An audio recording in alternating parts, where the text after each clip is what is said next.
Welcome to the Filmlings Podcast, a bi-weekly podcast where we analyze all that goes into effective filmmaking. I'm Jonathan. And I'm Alex. And this is episode 84, The Neo-Noir. Or Noir's the New Black. Yeah. So we've talked about noir before. We've talked about film noir. And so we're taking it to the next level because we have already covered a lot of neo-noir films. So we were like, before we cover any more, which we will be, actually, stay tuned, we should talk about what this genre is that was birthed out of the old classic noir films, because it's a thing that's still around, but it looks very different than it used to.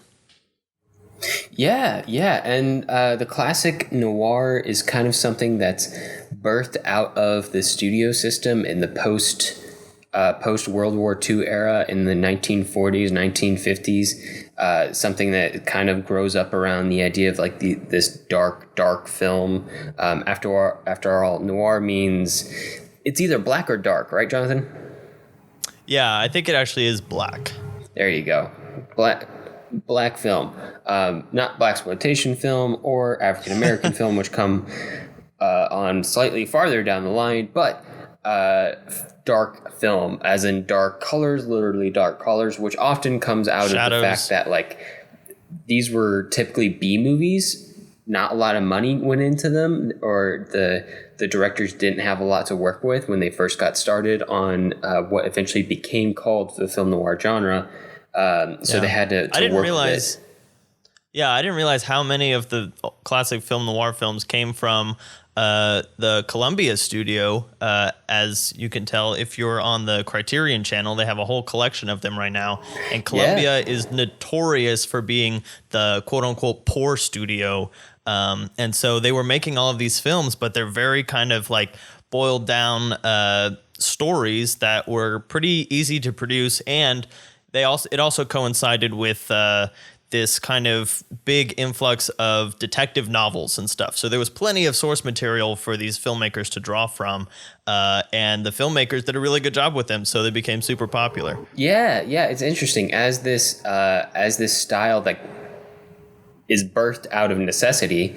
You know, they don't have any money to make the movie, so they have to work with darkness and fog and light and special effects and not too many characters and voiceover to get the exposition in. That becomes a style, and then people start copying that style, and then it becomes bigger and bigger directors copying that style until you get like even like Blake Edwards off of the success of I believe Breakfast at Tiffany's.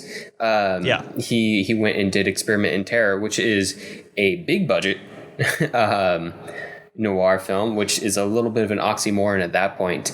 And you know, film noir isn't even what the genre is called at the time. It's clearly not. It has some French origins to it. It kind of is birthed out of the French New Wave.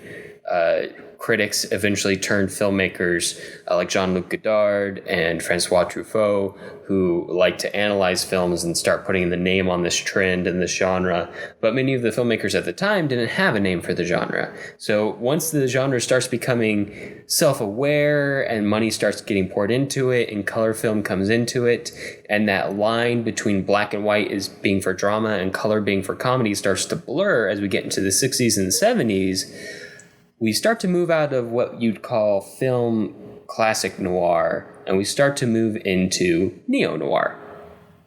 Yeah, and I think another thing that happens around the same time is the collapse of the studio system. So that means that a lot of the things that were implied in the classic noir, because there was a lot of like violence and really kind of shady moral things. That's one of the hallmarks of the genre, but it all had to be sex, seduction, all that stuff. Yeah, it all had to be implied though, because they couldn't really show that on the screen.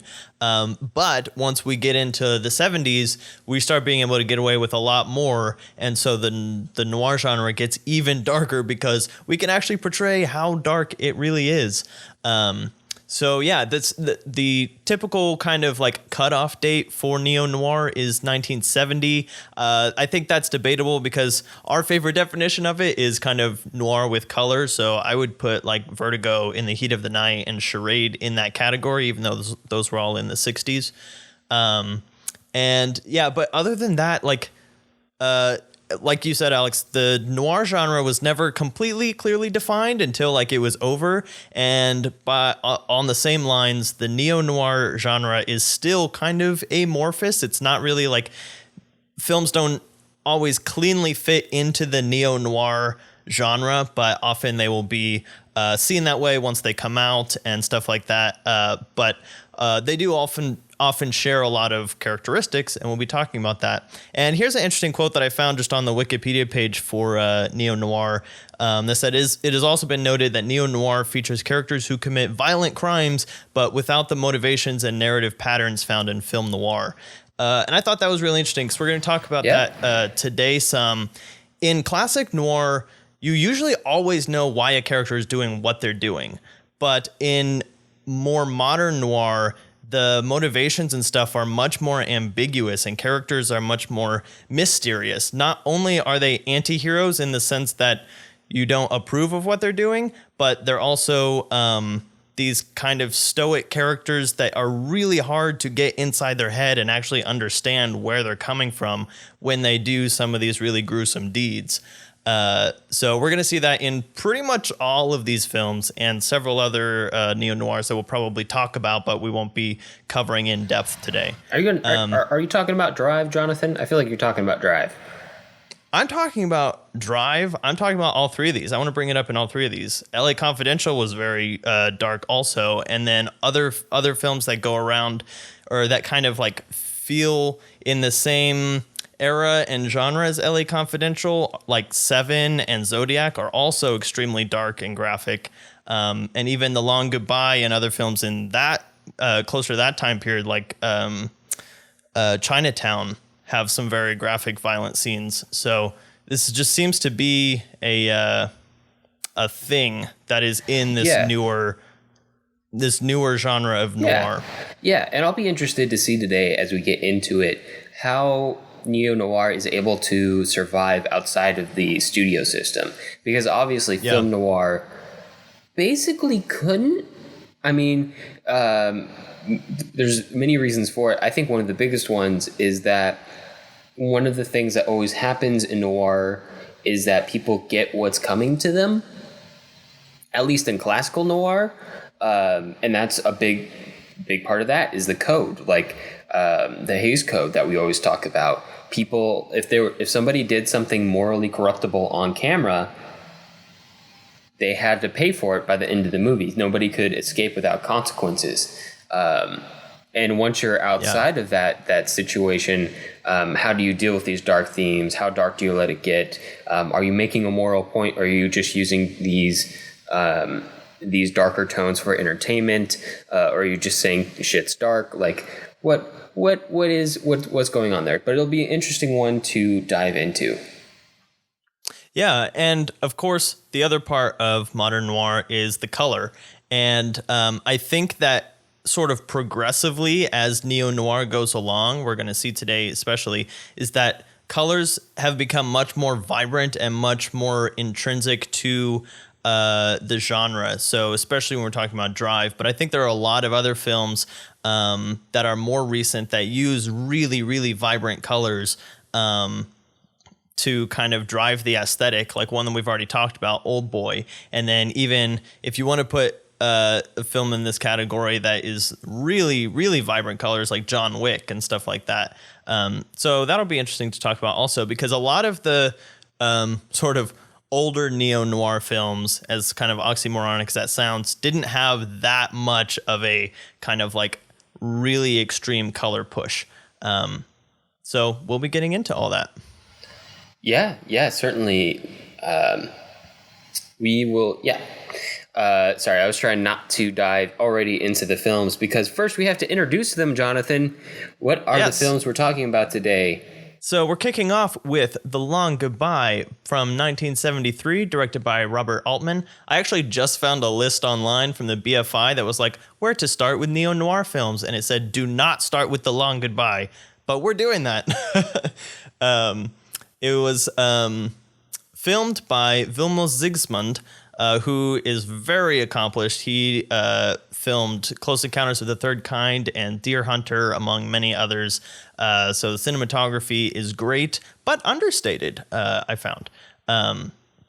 So it's also based on a book. All of these are based on a book, I believe, by Raymond Chandler, which has some connections. Raymond Chandler also wrote many books that became classic noir films. So that's kind of pulling all that into the modern era, gives it a pretty classic feel. Certainly. And then the next one we'll be talking about is L.A. Confidential from 1997, directed by Curtis Hanson. It went and won the Best Supporting Actress award for Kim Basinger, the Best Adapted Screenplay. It was also nominated for Best Picture, Best Director, Best Cinematography, Best Set Decoration, Best Sound, Best Film Editing, and Best Original Score. If we haven't mentioned it already on the podcast, Jonathan, Hollywood likes Hollywood. Yes, it does. And that definitely shows in this film, which centers very strongly around Hollywood.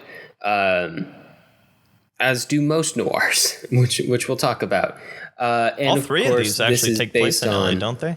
Basically all noirs and most neo-noirs. Not all neo-noirs, but most.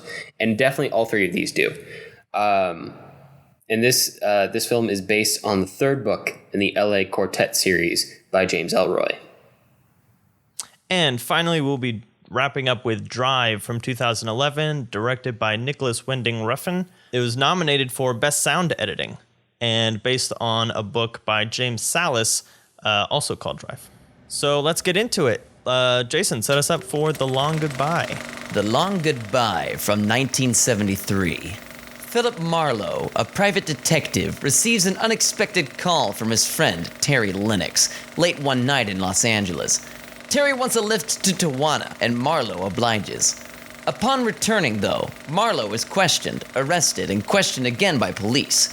Terry's wife is dead, and they suspect Marlowe just helped the murderer escape. When news is received that Terry committed suicide in Mexico, Marlowe is released. Marlowe is hounded by gangster Marty Augustine, who Terry had just stolen from before disappearing to Mexico and killing himself. Augustine thinks Marlowe has the money, and even if he doesn't, then Marlowe had better get it for him. Meanwhile, Marlowe signs on a new client, Eileen Wade, and her husband, the Hemingway-like author, Roger Wade. Roger has disappeared, and after Marlowe tracks him down at a rehab facility for his alcoholism, he grows close to the married couple, especially to Eileen. But with the pressure from Augustine ever present, his friend's suicide seeming fishy, and the Wades appearing more and more suspect, the gumshoe detective wades into a web of lies and deception that leave him struggling to stay alive. Will he unravel the mystery, or is this goodbye for Private Eye, Philip Marlowe? All right, so this film bears a very close connection to classical noir, and do you know what that is, Jonathan? Raymond Chandler? Raymond Chandler, the source material, Detective Marlowe. Yeah. There's been multiple Detective Marlowes over the years. Elliot Gould is one of the more famous ones. Probably the most famous one is, of course, Humphrey Bogart, who played the detective multiple times on screen and across several noir films. Noir film classics. But now we are not in the 40s and 50s in which the Raymond Chandler books and world occupied. We are now in the 70s. Pots being smoked, topless models, dancers are living next door to Hippies. Philip Marlowe in top of like a weird round new agey apartment building that might have been converted from something else before it was an apartment building. I don't know. It's very strange, very odd, but it's very different. We occupy a different moral world at the start of this film than we do at the start of a 1950s Humphrey Bogart film. Yeah.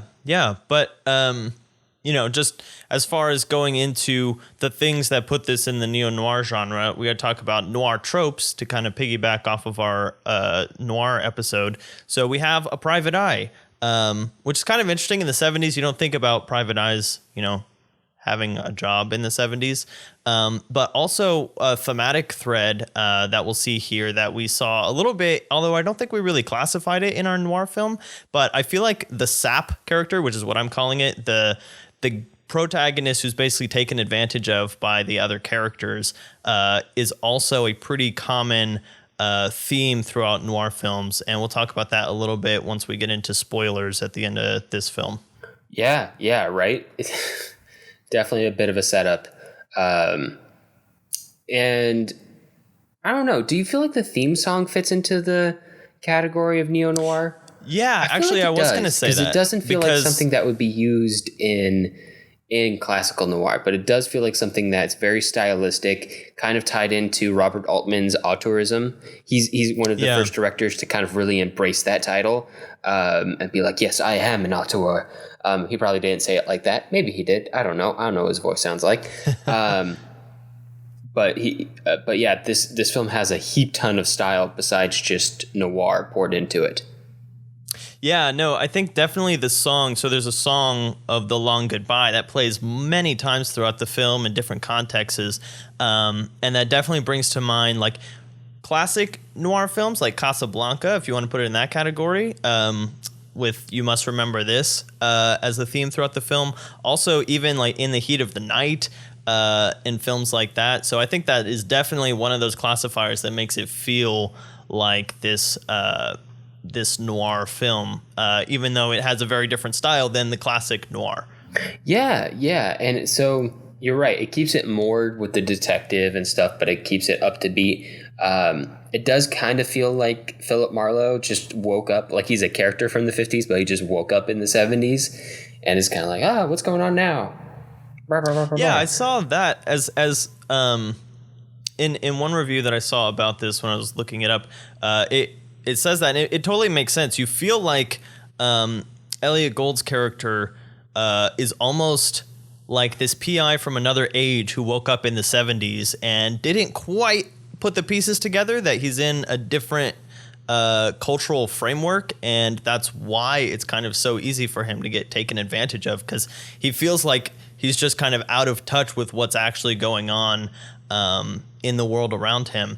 And one of Robert Altman's trademark pieces of style, I guess, is this kind of overlapping dialogue kind of a thing. So people are constantly like talking at the same time, and you get a big dose of that at the beginning of the film, with the great scene that sets up Philip Marlowe's character, where he goes to the store just to find the brand of cat food that his cat likes. But all the people that he kind of interacts with, it almost feels more like he's talking to himself than actually talking to them as he goes through these interactions. So you kind of get this feeling that he's floating around this world, but almost in his own little bubble, interacting with the people, but not really kind of being present with them in a weird way. Does that make sense? Yeah. Like he's definitely disconnected a little bit throughout the entire film. Which kind of works, because he's definitely the character. I mean, even as originally intended, seems to be a bit of an oddball, a bit of an outsider. But the fact that he's coming from it from a different perspective makes it even a little more interesting. Like he's just at this complete disconnect the entire time throughout the film. And a lot of the he has a lot of charm. He does in a weird way. Like he's definitely a wise guy. Yeah, because he's not like we're going to see in Drive. He's not this very emotionally stoic character. He feels disconnected, but he's still kind of goofy and fun, and just kind of like goes through life on his own terms. Again, set up very early in the film with the scene where he gets fingerprinted. He's kind of in this wrong man scenario, and he's being interrogated, and he doesn't want to give up any answers, mostly because he doesn't have that many. And he's just like smearing the fingerprint ink all over his face and like acting like a clown and stuff like that. Yeah. But that's, I mean, this movie has a very good visual sense of how to visually cue at its characters like disconnect and his isolation from not really isolation, because he definitely interacts fully with society. He's just kind of on a different beat. But he's often shot through glass. He's often shot in reflection. There's a lot of really good reflection shots in this film. There's an entire sequence while Philip Marlowe's on the beach, while the married couple whose life he stumbled into is having a discussion, probably about him. We're shooting at them through the glass, but in the reflection of glass, we're seeing Philip Marlowe just kind of wandering on the beach, not doing anything much in particular. But that's only one example of all of the kind of mirrored, reflected images that we see in this story. Of course, like, the entire plot is driven by this idea of, like, where's the money, what's going on, trying to solve these accumulating mysteries. Yeah. But it feels like the interesting part of the story is trying to figure out Philip Marlowe as a person and how he fits into everything. Yeah, like, what makes him tick. Yeah. And a character study isn't necessarily something that you'd see in classical noir. That's definitely something that's closer to a neo-noir. That's an auteur who's put his spin on the classical genre and made it his own in a way. Yeah.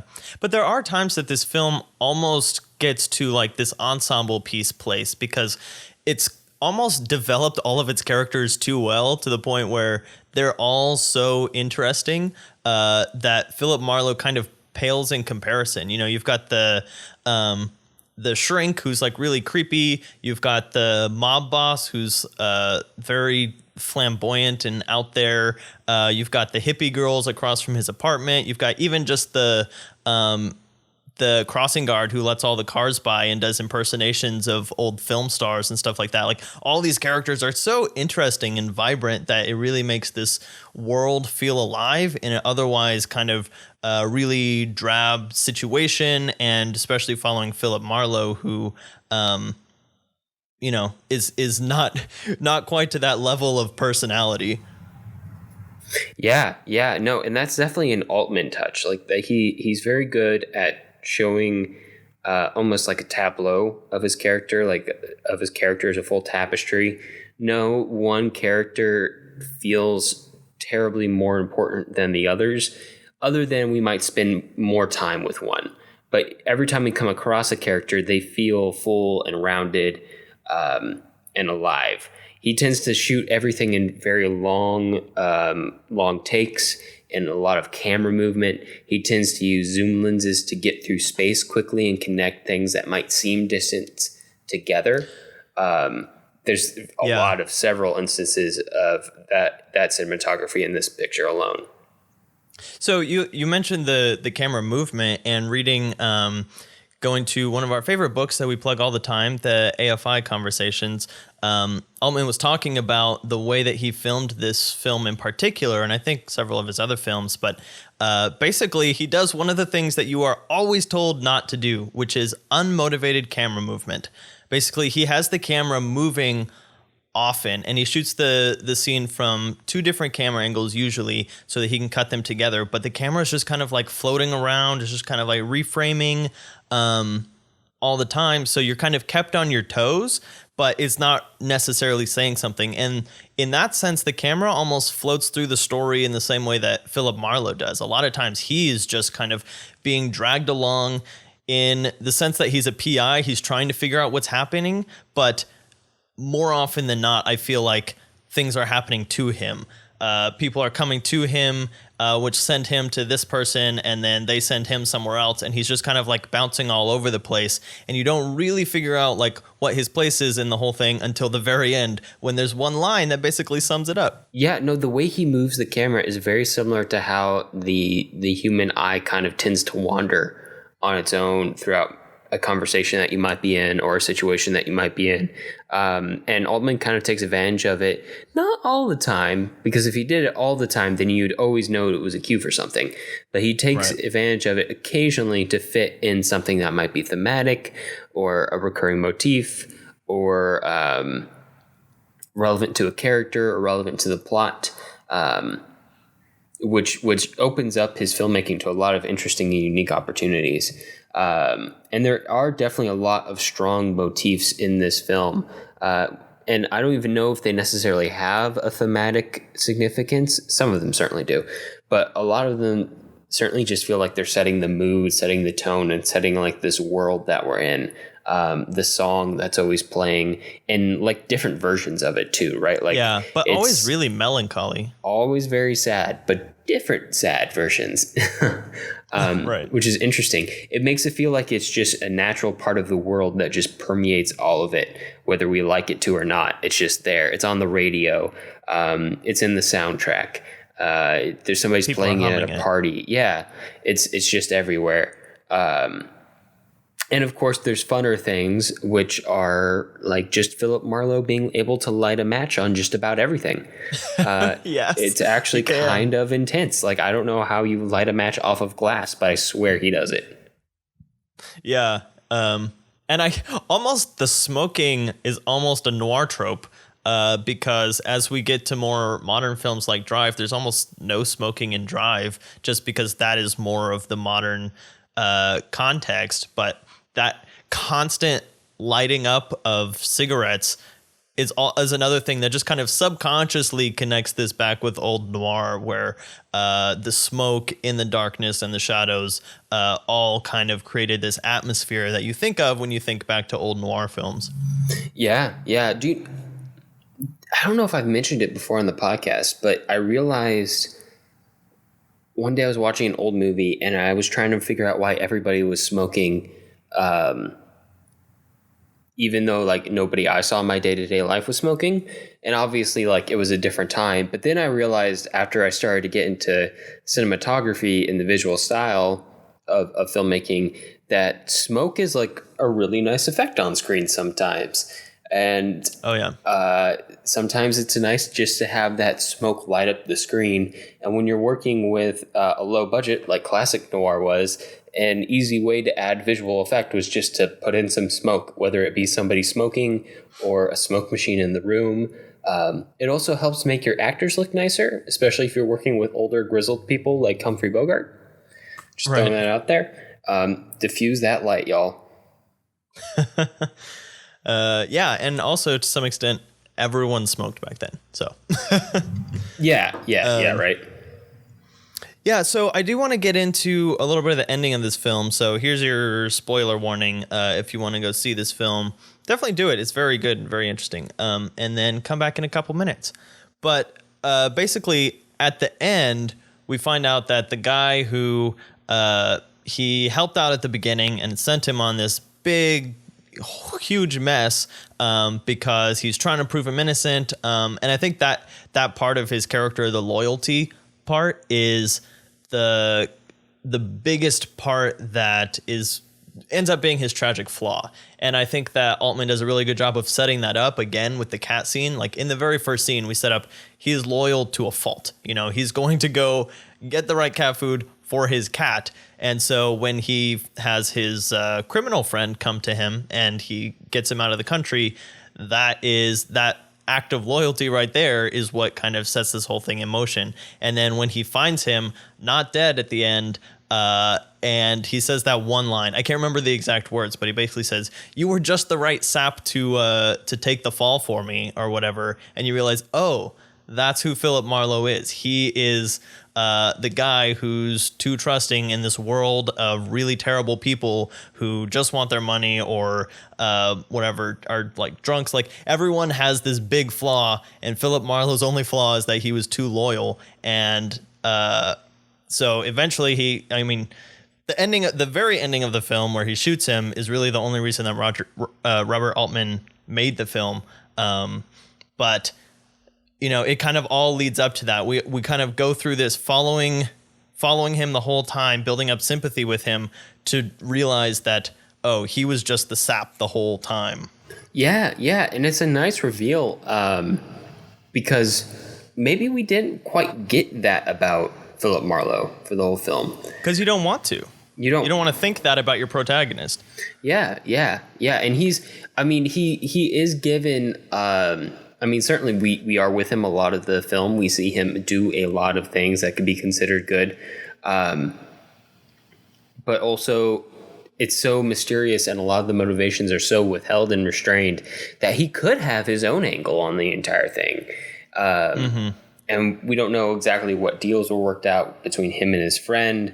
We don't see all of it. Yeah, because we have no history of them before the film starts. Yeah. So we don't know all of it. We see him putting in this effort, but we don't know why. Maybe he's just after the money himself and he's lying. We don't quite know. We want to believe that. So at the end, like it's kind of bittersweet, right? Like we're confirmed in believing that he is, in his essence, a good man, even though, I mean, he kind of does. Anyway, but also that he's a sap and that he was taken for a fool. So positives and negatives. He's a complex character who gets revealed in the end, which makes for a nice punch at the end of a character study film. Yeah, and I think just that element of it kind of connects it back to one of the films that we covered in our noir episode, which is Double Indemnity, which is all about the sap, but you know that he's a sap from the beginning. In this one, it's a journey of discovery for the audience to kind of figure out that, oh, wow, everyone was just taking advantage of him. So the last thing that I do want to say about this film, especially going into the next two, and just, so we called our noir episode Detectives, Dames, and Deception. And as far as the dames aspect of the noir genre, because they usually are a very big part of the noir genre, in this one, there is not a woman character who is kind of like the downfall of Philip Marlowe. In some sense, he's like interacting with the wife who was friends with them, and they were all like cheating on each other. And in some sense, the wife who died kind of kicks the whole thing off. But there's no like woman who seduces him or manipulates him or anything like that, which I think is it's not like a big blaring aspect of this film, but I think it's interesting when we put it in context of the noir genre. There's usually a woman that's either motivating someone's actions or manipulating someone's actions, and that element is not really a big part of this film. Yeah, there's no real femme fatale in this. There's kind of a femme fatale, but not really. I thought they never really have a relationship. I thought they were going to do more with the apartment next door.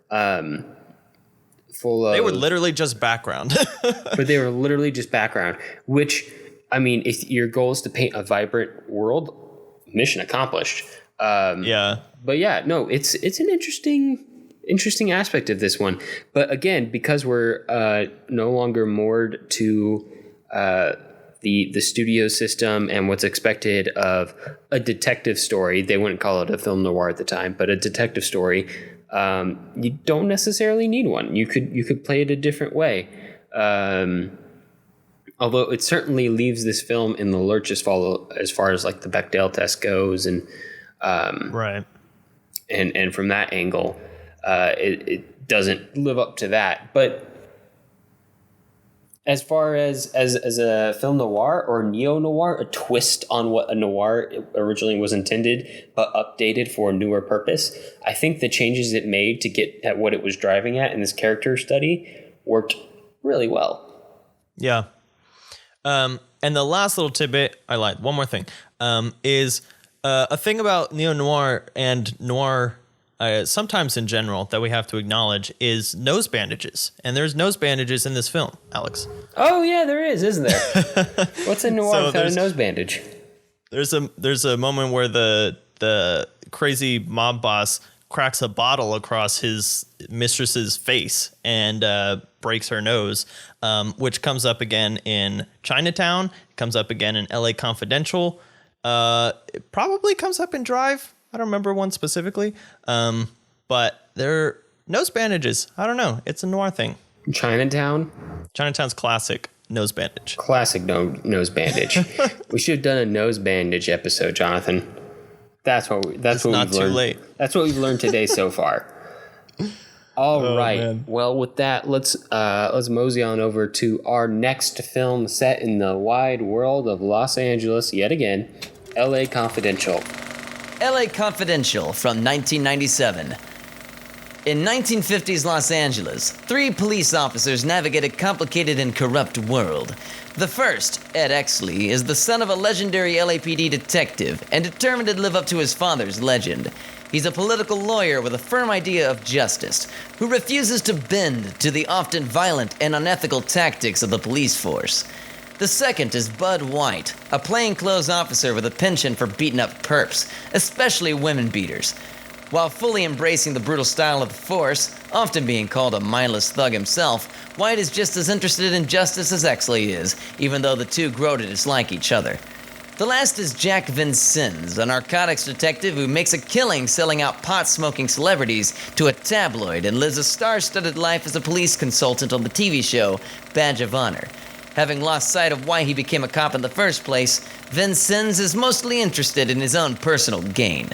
A series of police controversies, murders, rapes, and other crimes interweave the journeys of these 3 policemen as they all stumble upon a cover-up that could ruin the entire department.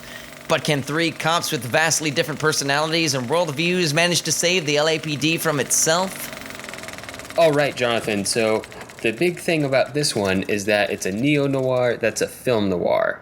Do you know what I mean? Yeah. It's literally a period piece. Yeah, it's an homage to film noir on pretty much every level. So we can start with the noir tropes, but literally they just tried to put all the noir tropes in it. They have corrupt cops. They start off with a voiceover. They have all the dames who are literally made to look like all the dames from the film noir films. Literally. So, yeah, literally. So everything about this movie is kind of trying to build a noir while also playing noir dress up, literally and figuratively. Yeah, man. And it's interesting. And we have to talk about this. We don't want to spend too much time on it because it'll just set our heads spinning. But obviously, Hollywood is a land of duplicity, a land of make-believe. Some would say a land of lies, which is certainly true, but it's also a land of storytelling and make-believe and fantasy. Film noirs often play with that theme, and this is a period piece masquerading as a film noir with characters in it masquerading as film noir characters, some of which are masquerading as the Hollywood celebrities who once played those film noir characters. So it kind of spirals in on itself in like this thematic motif that doesn't... If you keep following the spiral, you really won't get anywhere. The fact is that there's just a spiral. And that's the point, is that it just loops in on itself. Although I do find it interesting, Jonathan, this doesn't hit all of the film noir motifs. For instance, there's no real private eye. I mean, there's kind of Danny DeVito, but he's like more of like a sleazy tabloid journalist. He investigates, but not. I think the cops and the detectives are supposed to kind of fill that role. Very true. Which was a big aspect of the film that I want to connect to this film a lot, which is Touch of Evil, again, from our noir episode. I'm plugging our noir episode hard this time. So, but yeah, Touch of Evil was all about the corrupt cops and the, when do we plant evidence? We have to get these people to do, we have to get to the bad guys. Do we do that using the right means or the wrong means? And so that's a big part of the story going on here. And I think this film is very upfront about its themes, not in the way that like we're going to see in Drive, where everything is really kind of under the surface. LA Confidential is about, cops who are trying to do the right thing, cops who are obviously not trying to do the right thing, cops who are trying to not do the right thing from the right motives, cops who are trying to not do the right thing from the wrong motives, cops who have changes of heart. And they talk about that all very upfront. And then also you have the bad guys who, the prostitutes who, would like to get out of that, the prostitutes who are the pimps who are running the prostitutes. Like, there's so many layers to all of this stuff, but it's very theme driven, and it's not hiding that it's theme driven. Oh yeah. And it is a very complicated plot. It's pretty long. It's almost 2.5 hours. So, and they fit a lot of It's stuff a into it. very, very long film. And it is maybe it's got to be the first one we've tried on the podcast. It's the first like triple header. It's very much set up around 3 cops, none of which are entirely the protagonist until maybe the very end. Which makes it interesting. And I personally think they might have needed like another 30 minutes to accurately cover a triple header, but they certainly make a pretty good swing for the fences with it. Yeah. And again, this one kind of like dips in and out of like ensemble at the beginning because we have so many characters going on, and then we really like figure out, oh yeah, these 3 guys are the ones that we're really focusing on, and then that gets narrowed down to 2 by the end. So, but there's a whirlwind of characters going on around them that again are all very interesting. You know, we have the as we've been kind of alluding to, it's probably was in the summary. This ring of prostitution of girls that look like classic film stars, which is just kind of an interesting premise. And then we have it also works for exactly for the audience that would enjoy this type of film. Exactly, yeah. The people who enjoy this type of film are the people obsessed with classic Hollywood, who are the people who would like these stars, who would probably have a crush on those stars. So, again, it spirals. Yeah. I guess another thing about the themes that, is just kind of part of this big thematic tapestry is all the motives are very clear. And again, we kind of touched on motives before, but as part of film noir, what everyone is doing. And that's what goes into this being clear about themes is, literally the cops will say, are you willing to plant evidence to get a conviction? And the other cop will say, no, I'm not. And so we're like, okay, I know why he's going to do what he's doing. Or when he acts against that, we realize, okay, he's kind of gone off the rails. And that's one of the big things is pretty much everyone in this movie ends up becoming the thing that they hate. Either they were that thing at the beginning and they're just kind of living into it, or they were that thing at the beginning and they have to realize that they need to change, or they start off with really good intentions and just go downhill until they realize that they need to turn it around again. Yeah, and okay, we've got to talk about this because I find this fascinating. The way in which these characters are set up. Okay. Because they all have values, right? And it's like a triple Venn diagram of what overlaps. For instance, there's Guy Pearce's character who will play the politics game and has a moral code. There's and by moral code I mean like he won't plant evidence. And then and he won't kill and all that kind of stuff. But he's the one that goes downhill. Yeah, and then there's Russell Crowe's character who also has a very similar, I would say he's definitely and has the interests of justice, very similar to Guy Pearce's character, but his tactics are very different. Right. He's willing to plant evidence, he's willing to beat the crap out of people, all sorts of stuff. They explicitly make his one of his character descriptors, he's fond of beating up women beaters. Which is a cool character idea. It feels a little pandering-ish. It's a little heavy-handed. It's a little heavy-handed, especially. You're like, okay, we know he has a backstory, and then they make you wait like an hour to actually get the backstory, and so yeah. They all have interesting backstories that kind of come out late. Rollo Tomasi and stuff. Yeah. And then of course there's Kevin Spacey's character. Who is willing to play the political game in the same way that Guy Pearce's character is, and is morally corrupt in the same way that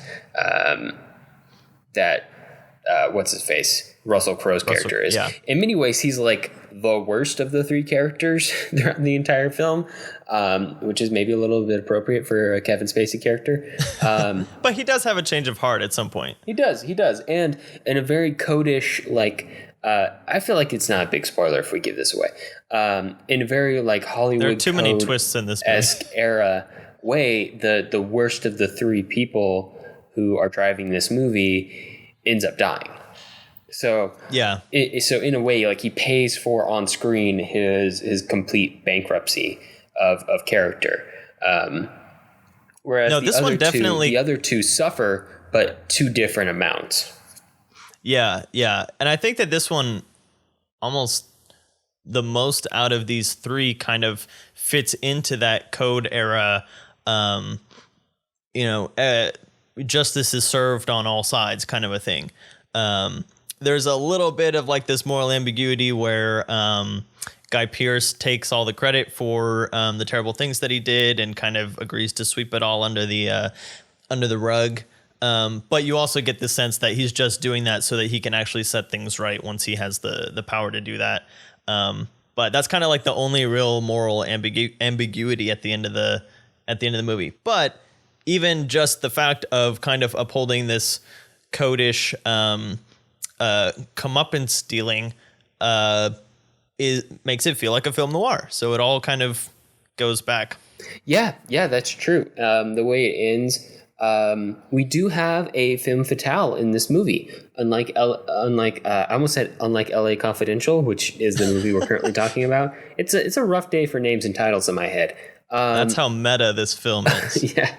Unlike The Long Goodbye, right, is what I meant to say.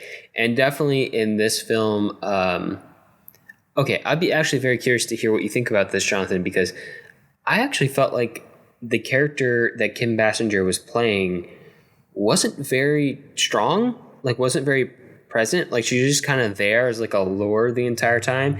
And then there's like one scene or one like sequence where she really does something and that's it. Otherwise she's just kind of there and people are like pursuing her, but she doesn't seem to have much of a character built around her until maybe the very end. And even then very lightly because there's not much time to develop that character.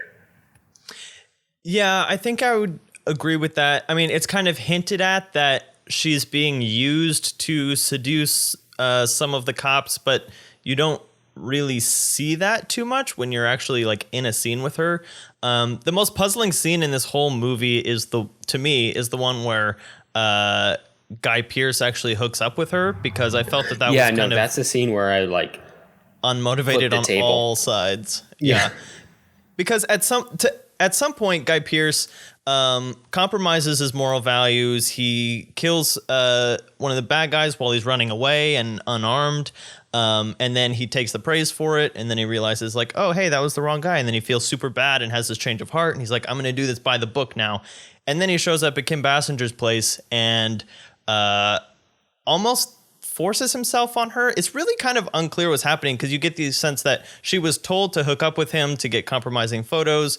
But also like he is the only one that has a moral compass, and he didn't seem like he had any, like he was prepared to do this, and she was not enticing him at all. She just kind of like was there.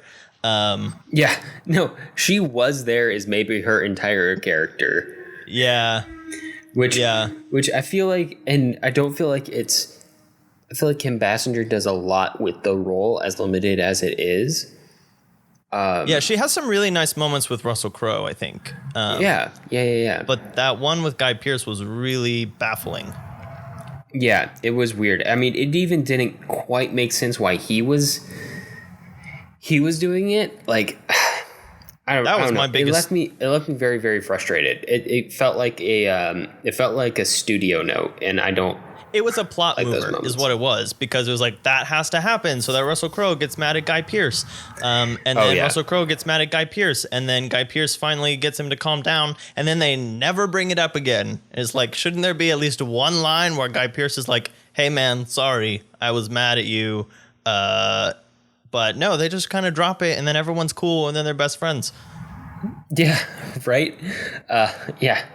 It's interesting. And there's also a few scenes that I wasn't super fond of where Russell Crowe is just like, everyone thinks I'm dumb. I'm not dumb. Or like, I want to be smart or something like that. And it felt like a piece of like delayed character development that I didn't realize they were driving at until halfway through the film, when I was like, oh, they're building up that he's not smart, and that's like part of his insecurity. That did kind of come out of nowhere a little bit. And it like they were playing to this stereotype where he's he's the dumb muscle. But he's supposed also to be like muscle-bound thug with no brain. But also he was aware, like usually the muscle-bound thug with no brain doesn't know that he's the muscle thug with no brain. And Russell Crowe's like, they don't know that I can figure stuff out or something like that. And then he figures something out and he's super happy with himself. I thought it was going to be one of these things where he's like, I can't figure out this case, so I need Guy Pearce to help me because he's the smart one. But they end up just figuring it out on their own, and then they join up at the end. Yeah. So yeah, there's a lot of there's some awkward character developments points, and that's kind of what I was driving at when I said I felt like this film might be a little overstuffed in terms of how much it's trying to handle with so many characters, is that it didn't quite have the time to set all of this up properly and really get it going. I did have the thought that this would make a brilliant, like either like an HBO series or a streaming series, something with like 8 to 10 episodes where they can really develop all these characters and get inside the world. I mean, the world is really pretty, and they do a lot of good job with they do a lot of really good job. I'm sorry, that made no grammatical sense. They do a great job of making the world really, really pretty, showing the theaters in the background, making it clear that they're in the glitz and glamour of Hollywood, but also the underbelly of LA at the same time.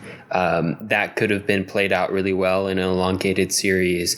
The character development, you're right, they could have made the plot a little more convoluted by stretching it out. But also, it already was very convoluted for 2.5 hours. Yeah, I think right now, though, what it's suffering from isn't from being too complicated or too uncomplicated. I think it's just being compressed, and it needs time to breathe and time to stretch out and time, most importantly, for all of the character developments to really hit and fire on pistons, and make sense and make not just have the logical point on screen like this movie does, but have it built into the point where it gets into the minds of the audience subtly, so that they just feel it, and it feels right when the characters do things down the line. Yeah. Rather than, oh, why did they do that? And you have to go read like an article on Reddit about why such and such character did such and such a thing because they were motivated by this thing that happened for half a frame back in episode 2 of blah, blah, blah, blah, blah.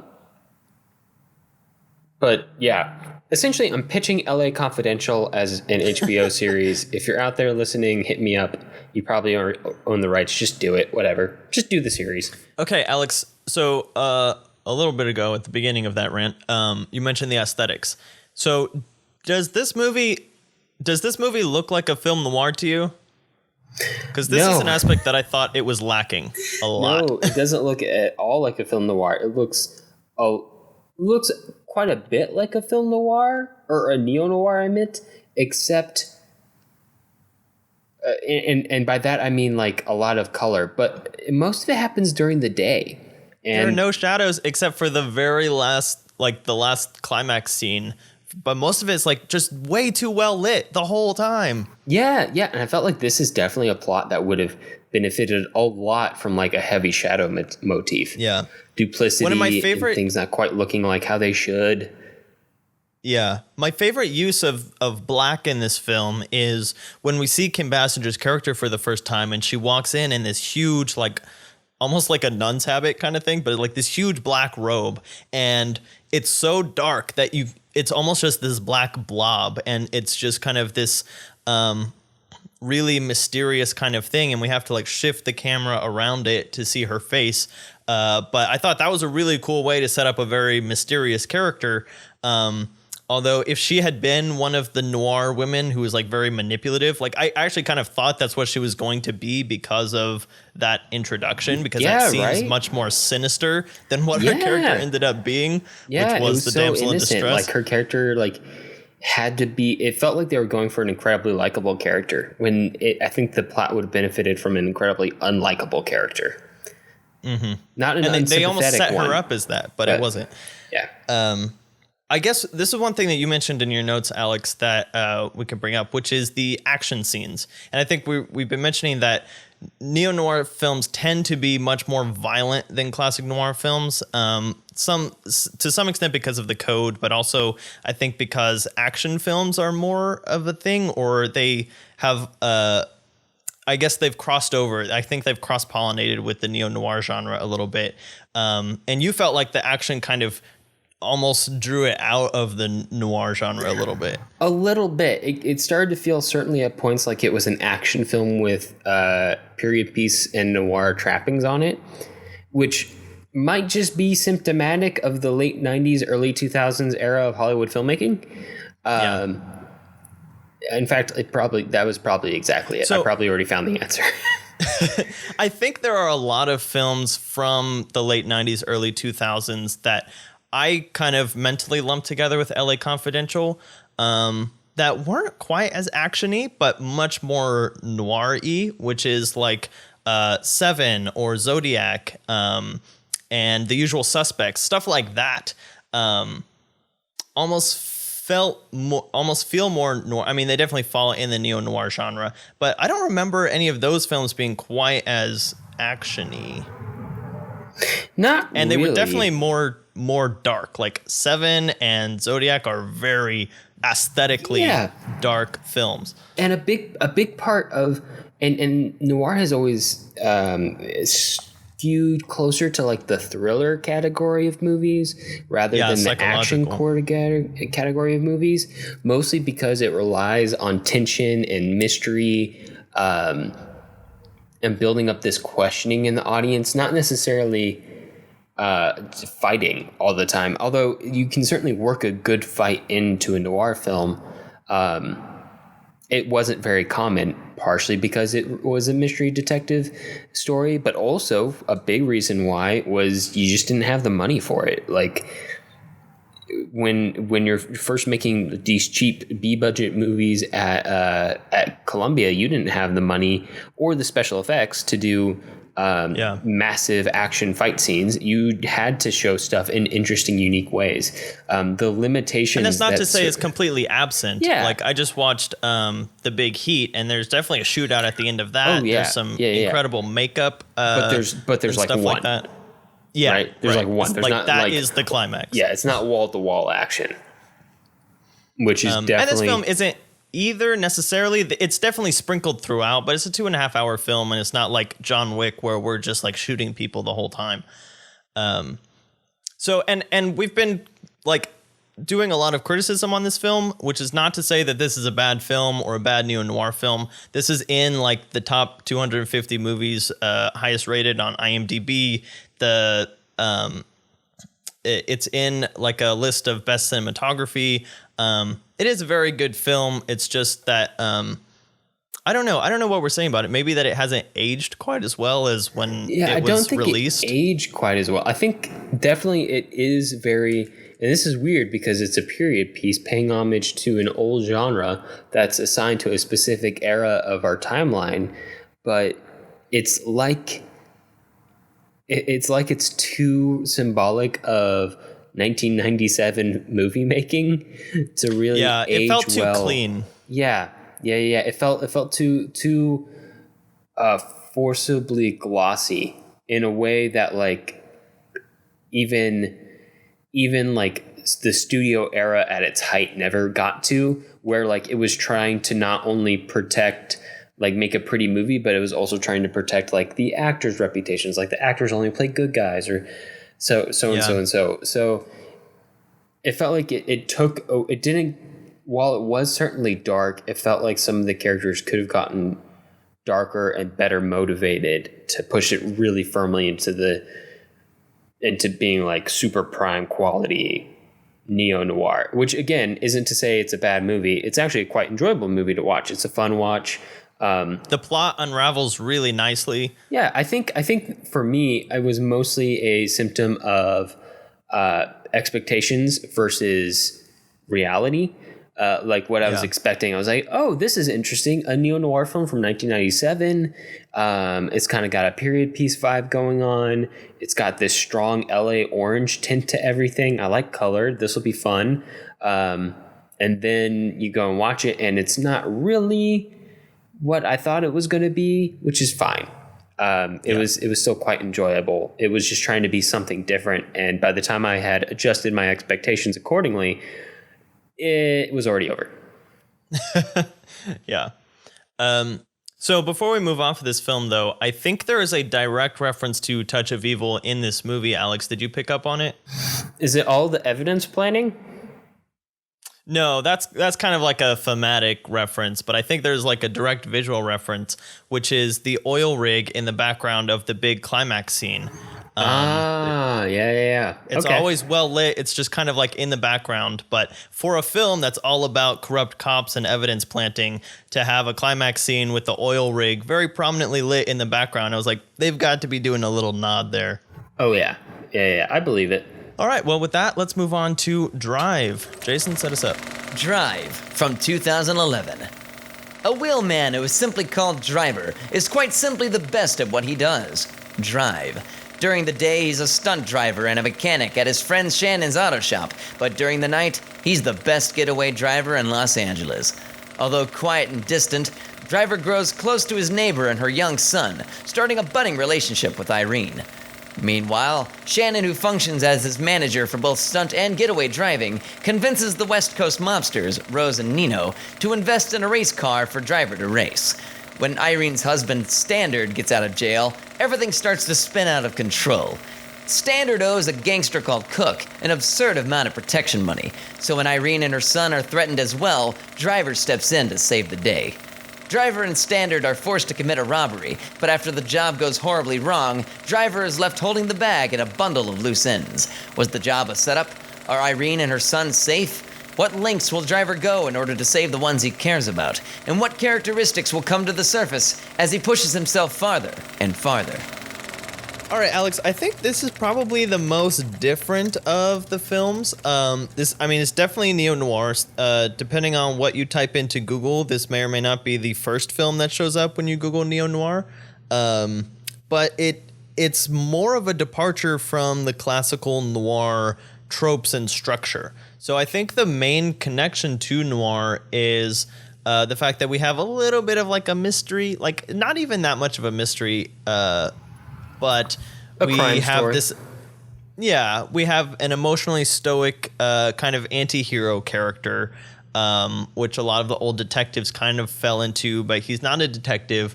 And for most of the film, kind of like all sense of the law is absent. It's just kind of like this almost more of a Wild West kind of street justice type of thing.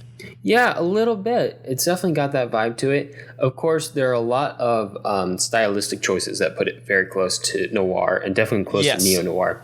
And we're gonna have to talk about the style because that's the big draw of this film, and I feel like it's the big legacy of this film, honestly. Yeah. I know a lot of people come back to this film or have been coming back to it recently and been a little disappointed. Possibly because they thought it was deeper than it was. And I would put this film into a category of films kind of like, and I've heard this argument made before about this different film, Yojimbo, where maybe there's not a whole lot of deep text happening below the surface, but it functions kind of poetically, almost like a haiku. It gives you enough to think about and then lets you create the rest if you're willing. But it's certainly not too much of a deep thinker in and of itself, but it is still... And the other thing that makes this hard to kind of walk away from with a really like kind of intellectually satisfying takeaway is the fact that it's so mysterious. This is when we're talking about neo-noir with characters with undefined motivations. This is kind of the epitome of that. Driver. So first of all, we got to mention the fact that our protagonist has no name. He's called Driver in the credits. He's never referred to directly. And that kind of is that I mean, just that alone sets up the fact that this is a very enigmatic character. He's kind of a ghost. The whole time during the film, you get the sense that he just goes through life very aloofly. Again, similar to Philip Marlowe, but Philip Marlowe had a lot more personality and interaction with people. Driver is almost kind of just watching the world go by, and the one time that he kind of sticks his neck out and gets a little bit emotionally involved with somebody, literally his whole life comes crashing down around him, whatever of it there is, because we don't really get that much of, backstory. We're just kind of dropped into his story. We understand that he drives criminals, and he also drives for movies, and those two things kind of are what propel him into this big mess once he meets this woman and becomes attracted to her in the most subtle form of attraction possible. Yeah, which is a smile. Yep, just a mysterious smile, and you don't know what's behind it. He does. So he's definitely doing something else, but we don't know exactly what.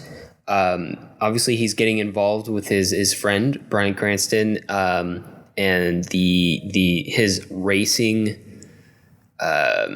His a racket. Yeah, he's got different jobs going on, right? Like, obviously, he's an escape driver for criminals. Yeah, that's a big one. He's a stunt driver, and he works as a mechanic. But he's also trying to become a race car driver. His entire backstory... Which leads to the question, does he ever sleep? No, clearly not. He's clearly an insomniac. There's something a little superhuman about him. Especially at the end. He's definitely a guy who his backstory is never really explained. You can kind of infer what it might be. But yeah, there's one point in this film where somebody is talking on the phone with somebody, the mobster, after things have kind of gone to complete crap. And they're talking about the story of the scorpion of the frog, which, if you don't know, the scorpion needed to get across the river. The frog offered to take him, assuming that he promised not to sting him. The scorpion promised, and then halfway across the river, the scorpion stings the frog. The frog cries out in betrayal, saying, "But you'll drown too." And the scorpion says, "It's just in my nature." And I feel like that definitely is like the whole basis of the film. I mean, if you don't believe me, that's kind of as deep thematically as it gets. Yeah, it's kind of just exploring that, like the nature of a person versus what they do, what they say, what they're holding back. I have a lot of fun in trying to infer what's going on with this guy because none of it is answered over the course of the film. He's just kind of left as a mystery and as an entertaining person to watch. But he definitely acts as the scorpion in this instance. There's multiple characters who you could call the scorpion and multiple characters who you could call the frog. But I mean, even just the fact that looking at it from a costuming perspective, like he's got two jackets, one just a denim jacket, one a bomber with like a glossy silver bomber with a gold scorpion on the back. Often prominently displayed. He's got two different sides to him, and you're never entirely sure what you're going to get. Yeah. And there are two films that this film definitely brings to mind. I know there's an explicit connection between the writer and one, which is Les Samurai, and also one that we've talked about on the film before, which is Taxi Driver. And they both kind of feature that kind of emotionally aloof character that is really hard to get inside their head. I feel like, though, with Taxi Driver, at least, you get a bigger picture of like all of the cultural influences that are kind of going into him and getting all garbled up, and then they all kind of come spewing out in the big dramatic climax. And we talked about that film before, so you can go check out that episode, because that element of it, though, is lacking from this. I feel like he is just kind of like playing by his own rules. He's not really influenced by anybody except maybe the girl. just because he wants to protect her. But, you know, other than that, he's just like this really, again, enigmatic, kind of mysterious ghost who just kind of like sails into the movie and kind of gets mixed up in all this stuff and then sails off out of it again. Yeah. I mean, part of the interesting part for this movie is that, or what's interesting to me about this movie is this internal question that he's wrestling with about whether or not to get involved. Like, he's obviously holding half of himself back for most of the movie. And by the time he's decided to get involved, it's too late. And things have gone wrong. And you get the sense that maybe that's happened to him in the past. And that's why he's so withdrawn. Like, where's he going next? Is this going to repeat itself wherever he goes? And obviously, if nothing else, the style of this film, the color, the neon at night, the reflections in the glass and the mirrors of the car, the smooth music, the slick cinematography, the smooth camera movements, all make it just so easy to watch. Yeah. And the rear view mirror of the car, like, creates this, I don't know what to call it. You know what I'm talking about, Alex? It's not an eye light, but you know, in noir, when they do like a slash of light across the eyes. Yeah. I couldn't find a term for it, but I think everyone knows what I'm kind of talking about. And the rearview mirror of a car is perfect for creating a motivated example of that, because usually those are just kind of like coming out of nowhere. But here we can do that, and it actually works. It makes sense in the world.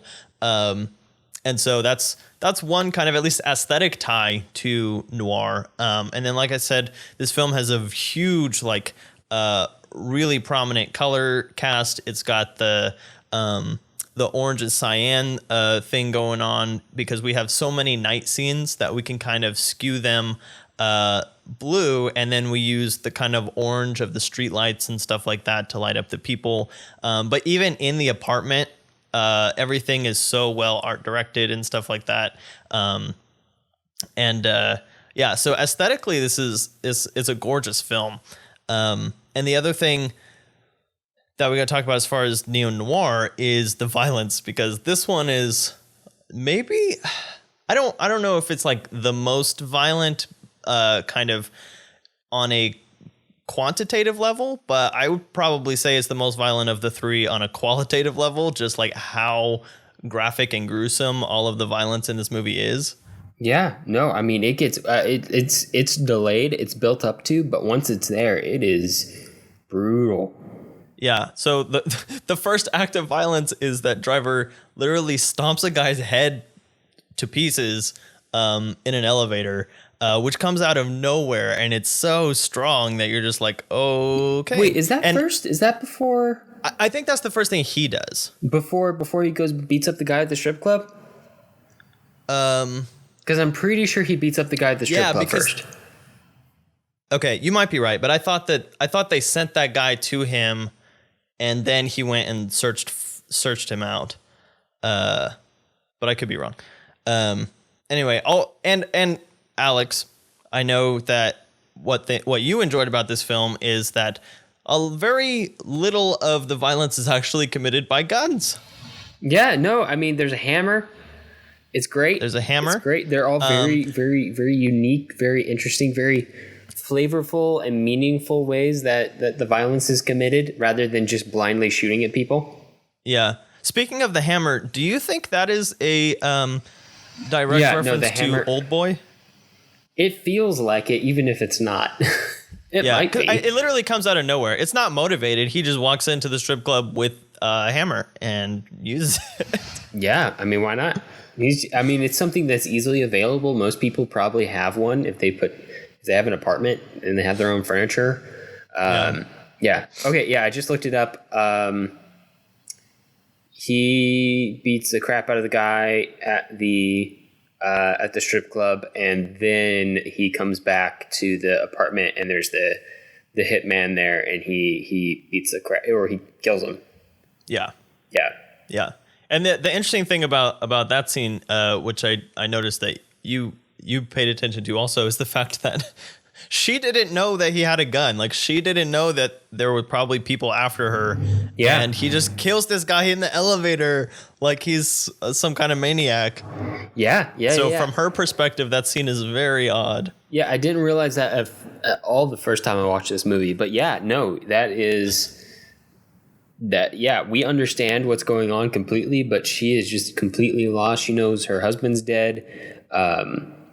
The guy she almost cheated on him with, probably, has now brutally murdered this other guy in front of her. It's all very, very confusing. So yeah, no, her reaction makes perfect sense. So I do want to kind of bring up the vaguities of their relationship, because they start hanging out a lot together while her husband is in jail. Apparently they don't give you very much notice when someone's about to get out of jail. But it's very vague, like how deep the relationship actually goes physically. You know, it's almost like that lost in translation thing. Like, is it just kind of a in over their heads emotionally kind of thing, or is there actually a physical dimension to the relationship? There's only one shot that I can think of that might imply that it was physical, which is when they're kind of driving around at night and she puts his hand on the gear. And it kind of like fades out, which could be an implication, but it could not. It could have just been kind of a platonic thing that was just carried a little too far, and he probably should have minded his own business. It felt kind of like an emotional form of cheating, kind of like we saw last time with Lost in Translation. And it is kept very obscured. I mean, everything in this movie is pretty obscured as far as the characters go. And one of the interviews that will be coming out on social soon is Nicholas Refn kind of says that he wanted it to feel like this situation that's very dark that's happening, but have a very dreamlike quality to it. And I think you kind of get that, especially after the first watching. But there are several times, like the elevator scene again is kind of like a really good example of a lot of the things that go into this film, because right before he stomps the guy's face in, he kisses the girl. I've totally forgot her, Irene. In slow motion, and there's like the song swells, and it's like, okay, so there's this really dramatic, romantic, drawn out moment, and then it goes straight into like this really quick fight, and then kind of like a stomp the face in kind of thing, which is just really drastic contrast. And that one little scene kind of encapsulates the duality and kind of extremes of the different parts of this film. No, it definitely feels that way. It's I don't know, I can't think of a lot of other films that have the same kind of, I mean, obviously there's other dreamlike films out there, but this kind of smooth, it was all a dream aspect of this film is definitely pretty unique. And the one who feels like if you would say a character in this film dreamed it, who would you say it was? Because I definitely have an answer for that. Yeah, that is a good question. Probably either Irene or Benicio. Yeah, I would say Irene, and maybe even Benicio. Like, that's what I was thinking earlier. Like, maybe this is his remembrance of this interesting dude that he met, and the couple things that he actually knew about the situation, everything that got stuck in between. Honestly, if you want to like way over psychoanalyze it, you could say that it's Benicio's remembrance of an affair that his mom had while his dad was in prison. Yeah, and he's trying to reconcile what happened and make it okay, or make it. Yeah, I mean, anyway, this definitely feels very romantic, very romanticized. Romanticized, yeah. Very, very stylized in that way. Which is definitely what it's going for. It's an interesting, slick story. It's a kind of storytelling that like we don't really get very often anymore. Either like you get pure entertainment, or you get or you get something that's striving to be super, super meaningful, but nothing that's just kind of like thematic like this is. Just kind of poetic, nice, stirs up some avenues for thinking if you'd like to, but also enjoyable otherwise. It's a kind of movie making that's kind of also faded since the studio system was here. Right. And I believe that this was this is an indie film, isn't it? This was not a huge studio-backed film. It's gotta be. There's no way a studio with any cut say over this would have allowed.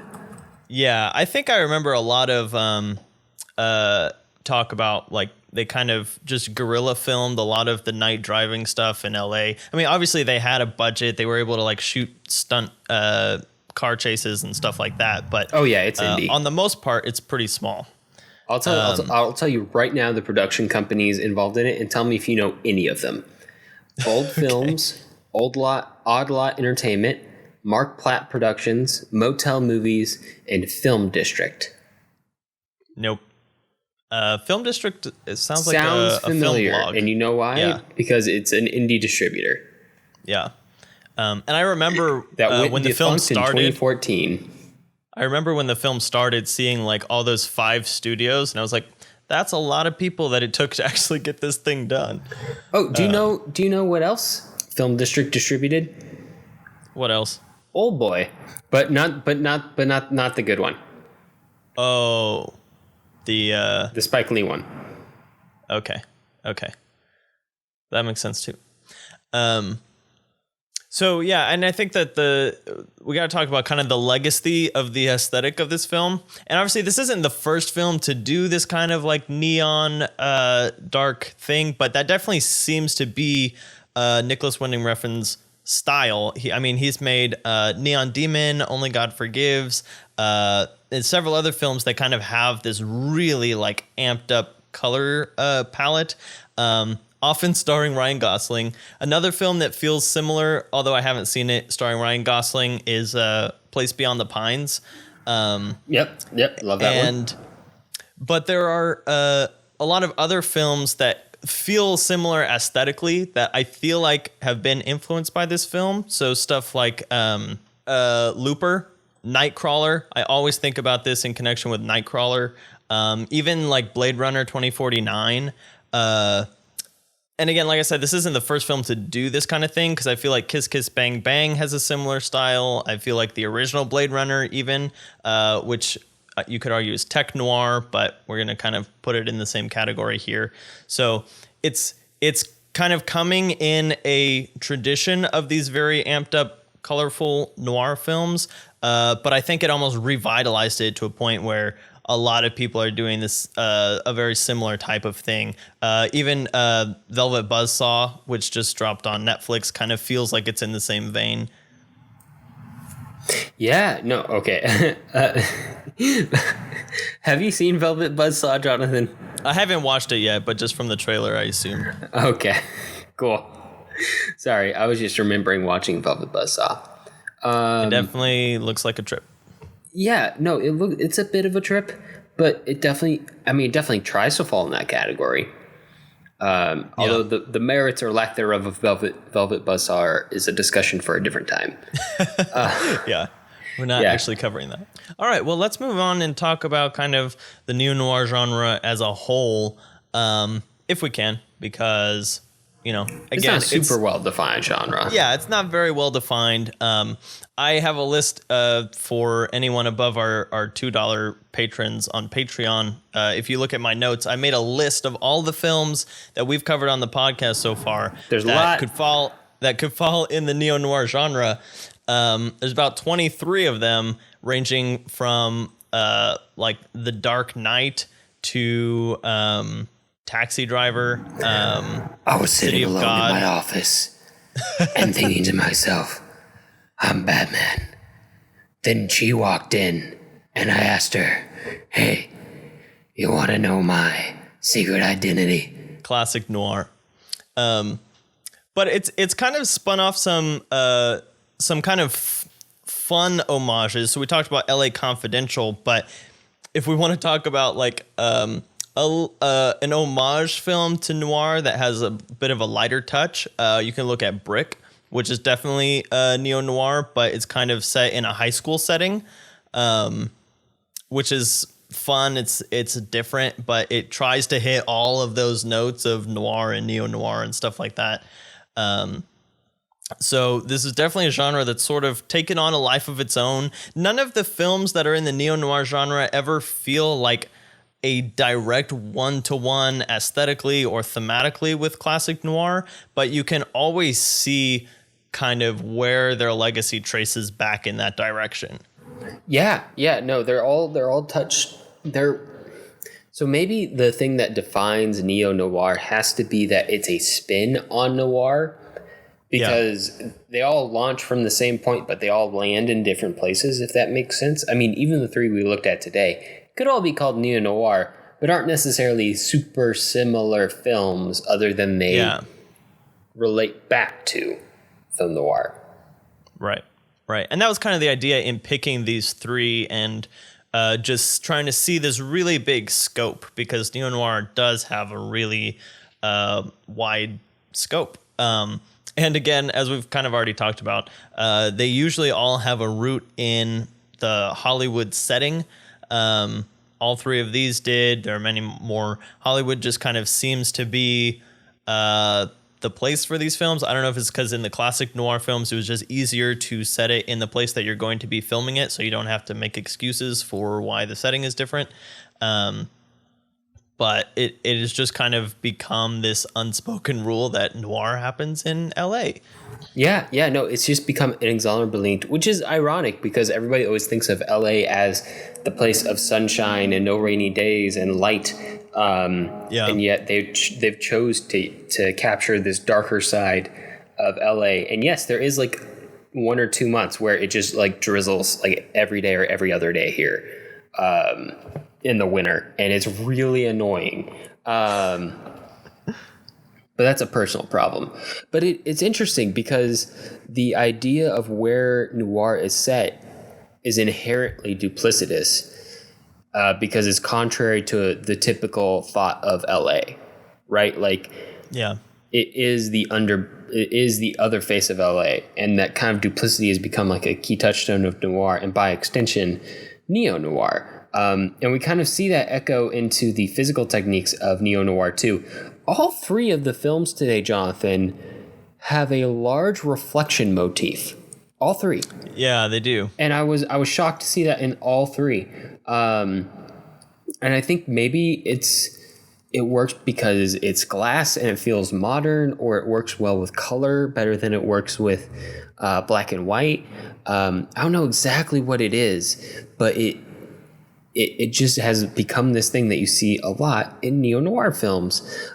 Maybe because it's almost it's almost an ironic kind of device, because obviously glass is transparent and nothing in neo-noir films is transparent. Yeah, exactly. Yeah.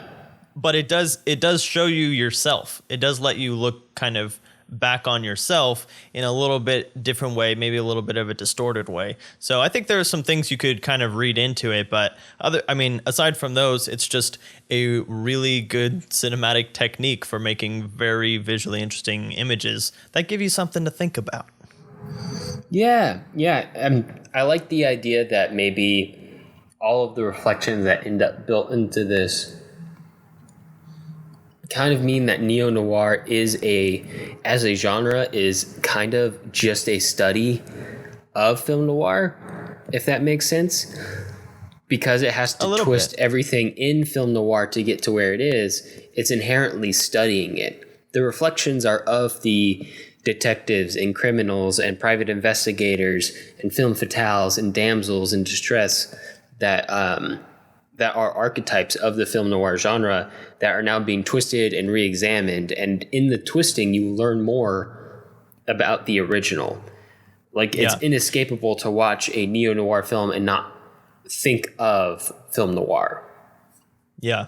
And it's not to say they don't have anything to say for themselves. It's just that they can't avoid almost just taking what a film noir has already said and just saying more about it or contradicting it, because in that genre, and especially anyone who's familiar with it is going to, like I was doing this week, being like, oh yeah, it's kind of like what happened in Double Indemnity with that character, or hey, has a lot of similarities to Touch of Evil and stuff like that.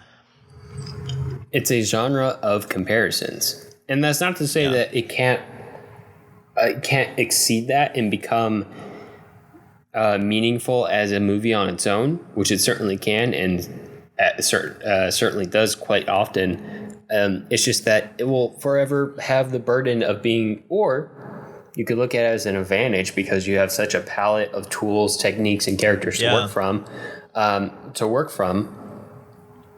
Of being so closely connected to film noir. Yeah, it's not a bad starting place, and it's a very full genre already. All right, Alex, well, let's talk about what we're going to be talking about next time, which is not a big leap. Sometimes we kind of pull a 180 when we do our episodes back to back, but this time it's not. We got a little bit of an overlap. Yeah, this works pretty well. Next week, we're going to be talking about revenge. One of the top motivators in film history. I would put it up noir there. or otherwise. Yeah, just like stories in general or life.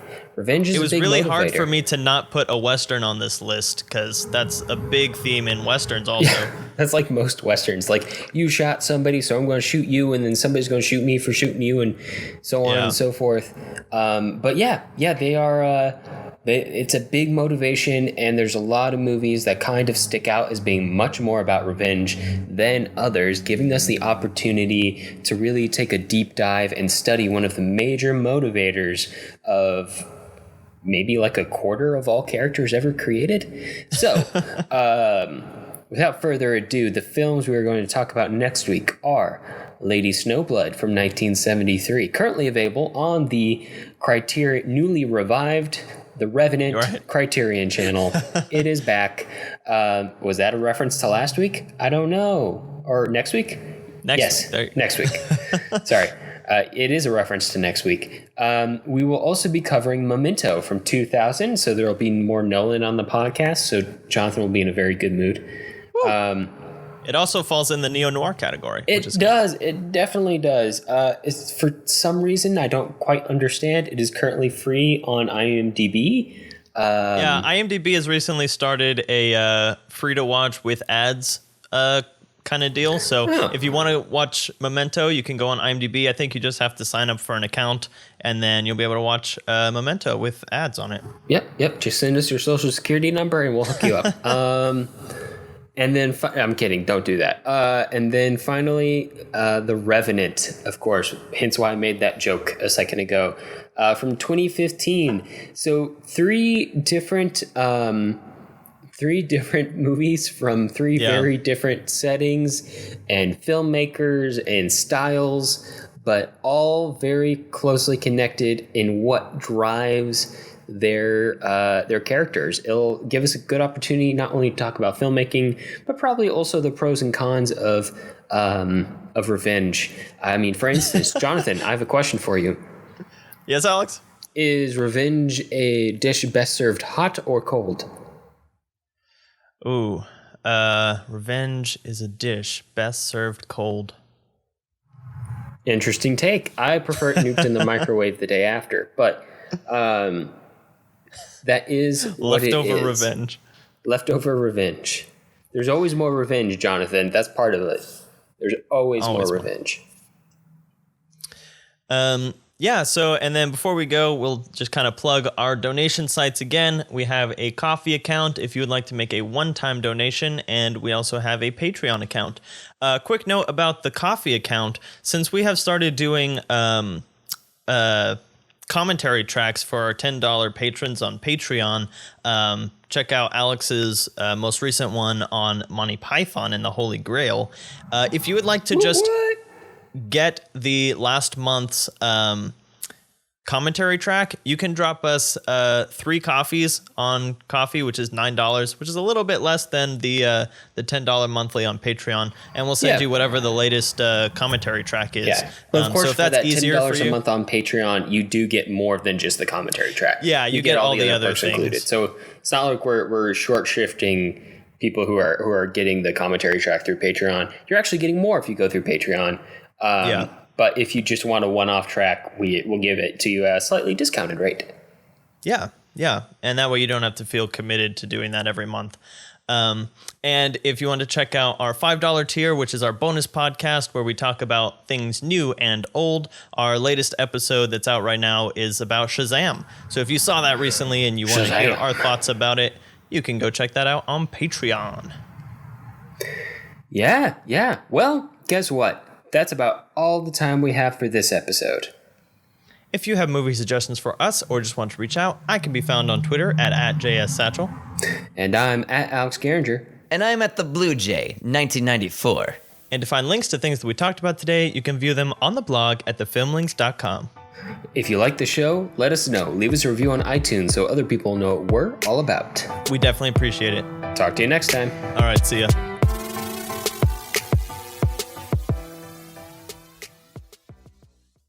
But are you going to see In-Game? Oh no, I'm way behind. I won't even know what's going on. I didn't even see the last what was the Infinity War? Infinity War. I'll be way behind. I know Spider-Man died. Well, kind of. Like a lot of people died. But not really. No one's ever really gone. That's what I learned from the Star Wars trailer. God, the fucking Star Wars trailer. See, I think I feel about Marvel the way you feel about Star Wars, Alex. That might be fair.